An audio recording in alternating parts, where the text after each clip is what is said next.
Hello दोस्तों, मैं मोहम्मद हफीज़ और आप देख रहे हैं मेरा YouTube channel study with Mohammad Hafeez. आज हम आपको हिस्ट्री के बारे में बताएंगे। हिस्ट्री क्या है और भारत का नामकरण कैसे हुआ।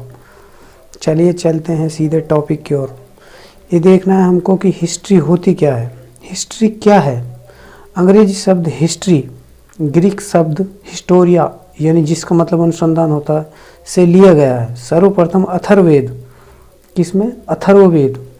अथर्ववेद में इतिहास शब्द का उल्लेख मिलता है। फिर इसमें यह आ जाता है कि इतिहास क्यों पढ़ें हम। इतिहास क्यों? जिस तरह तीर को दूर तक पहुंचाने के लिए धनुष की डोरी को कान के पीछे तक यानी कान के पास से पीछे तक खींचना अनिवार्य होता है, इस प्रकार वर्तमान एवं भविष्य को यानी वर्तमान और भविष्य को समझना चाहते हैं तो इतिहास का अध्ययन अनिवार्य है। यानी अगर आप वर्तमान और भविष्य को समझना चाहते तो इतिहास पढ़ना पड़ेगा।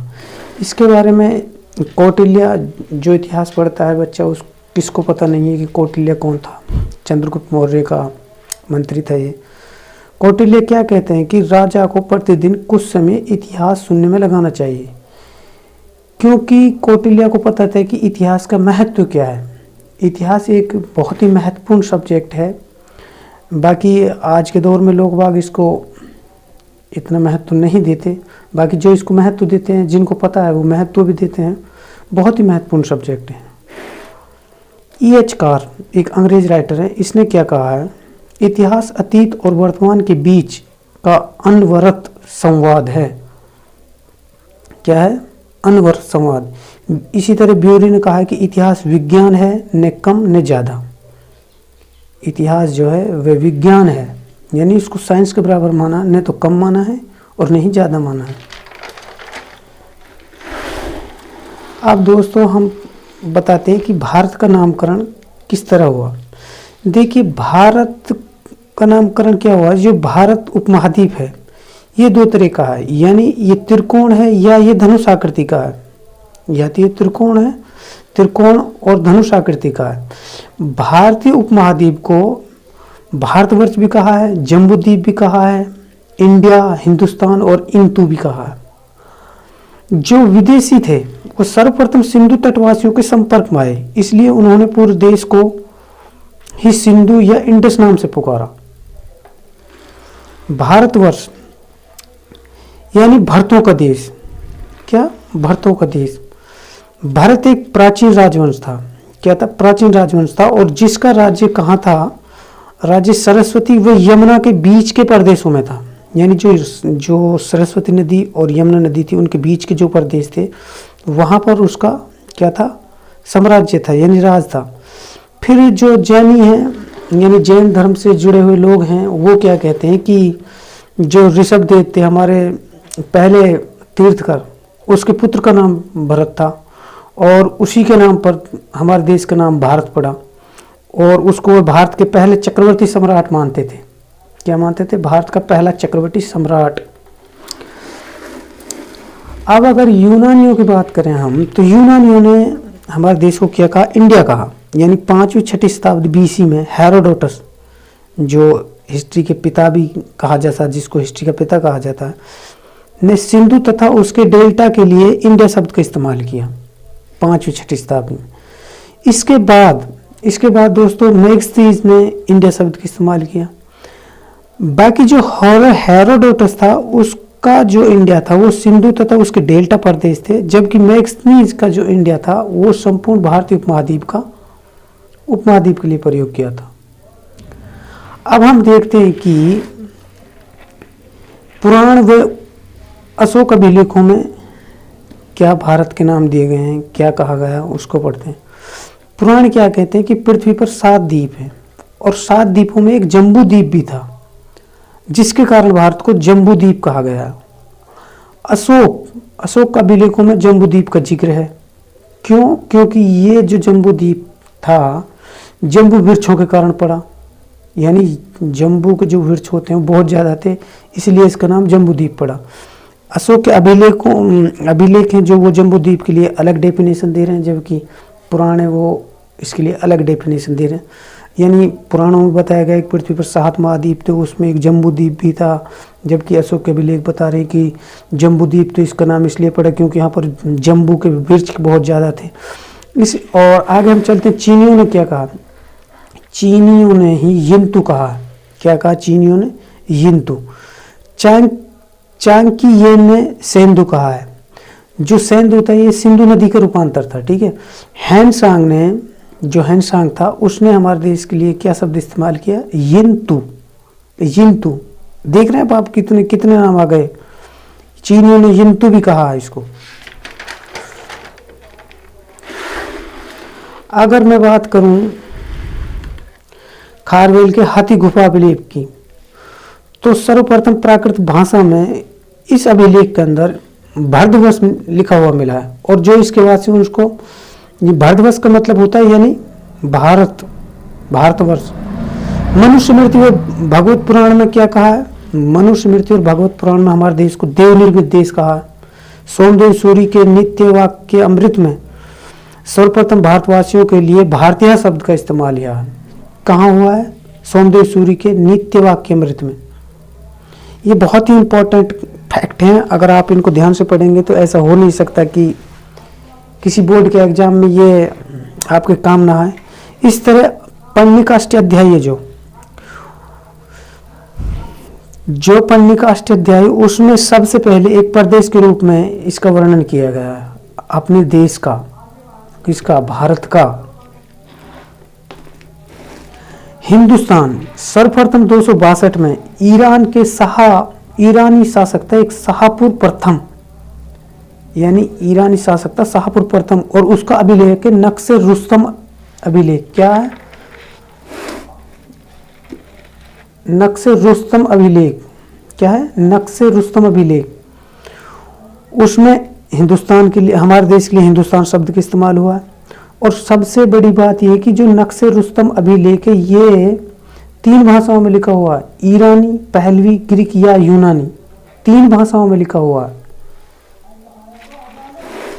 9वीं शताब्दी में, 9वीं-10वीं शताब्दी में हुदूद अल आलम, यानी इसका लेखक अज्ञात है इस किताब का, इसमें हिंदुस्तान शब्द का उल्लेख मिला। अमीर खुसरो ने भारत के लिए हिंद शब्द का इस्तेमाल किया और अमीर खुसरो ने इसको पृथ्वी का स्वर्ग भी कहा है। अमीर खुसरो ने बड़ी अच्छी बातें कही हैं। एक तो उसने हिंदी शब्द का इस्तेमाल किया, दूसरा अपने देश को पृथ्वी का स्वर्ग कहा। दुनिया को गिनती, पंचतंत्र तथा शतरंज का ज्ञान दिया। क्या कहता अमीर खुसरो? कि हिंद ने दुनिया को गिनती, पंचतंत्र तथा शतरंज का ज्ञान दिया। इसामी इसको हिंदुस्तानी कहता है। इसामी क्या कहता है? इसामी इसको हिंदुस्तान कहता है। और इसने इसके बारे में क्या कहा है? मुल्क हिंदुस्तान के भी क्या कहने, क्या कहा है? इसामी ने इसके लिए बड़े जबरदस्त शेर लिखा है।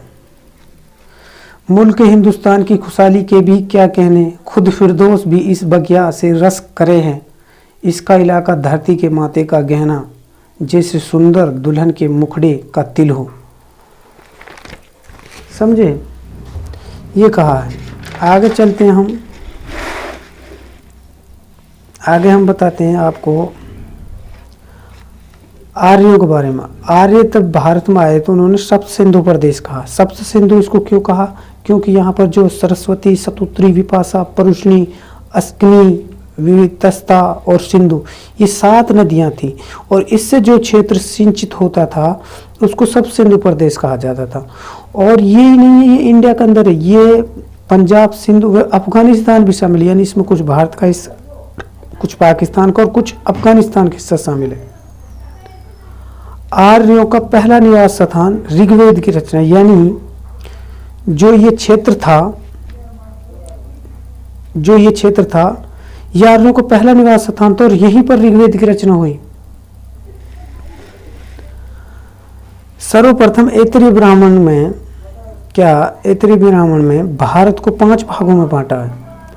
नंबर 1 मध्य देश। क्या कहा? मध्य देश, उत्तरापथ,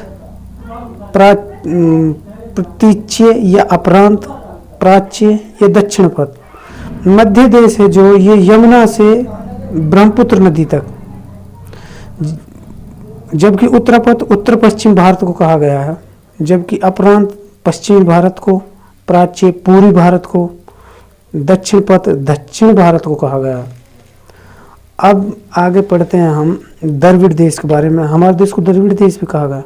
कृष्ण व तुंगभद्रा के दक्षिणी भाग का प्रदेश, यानी कृष्ण नदी और वो तुंगभद्रा नदी के दक्षिण का प्रदेश क्या है? द्रविड़ देश।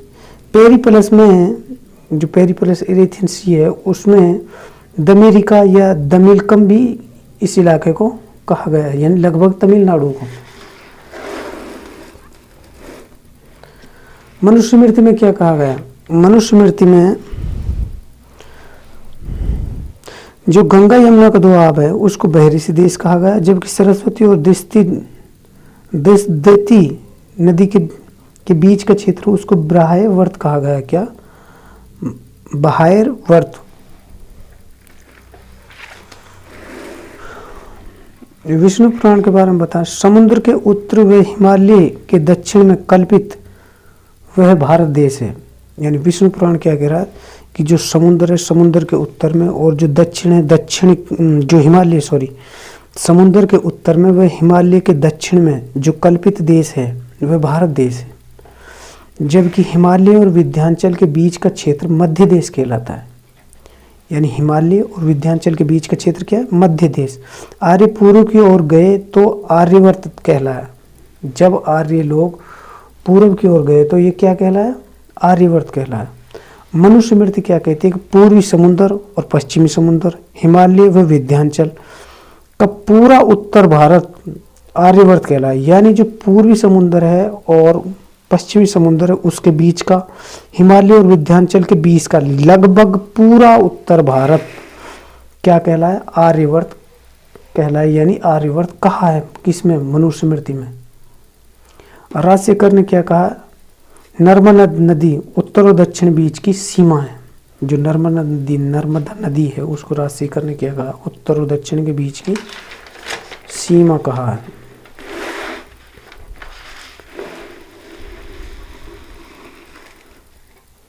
हिंदुकुश पर्वत क्या है? यूनानियों ने क्या कहा है? पेलोपोनेस और इंडियन काकेसस राइट। हिंदुकुश पर्वत को यानी हिमालय पर्वत को क्या कहा है? पेलोपोनेसस और इंडियन काकेसस। स्मिथ ने क्या कहा इन दोनों को?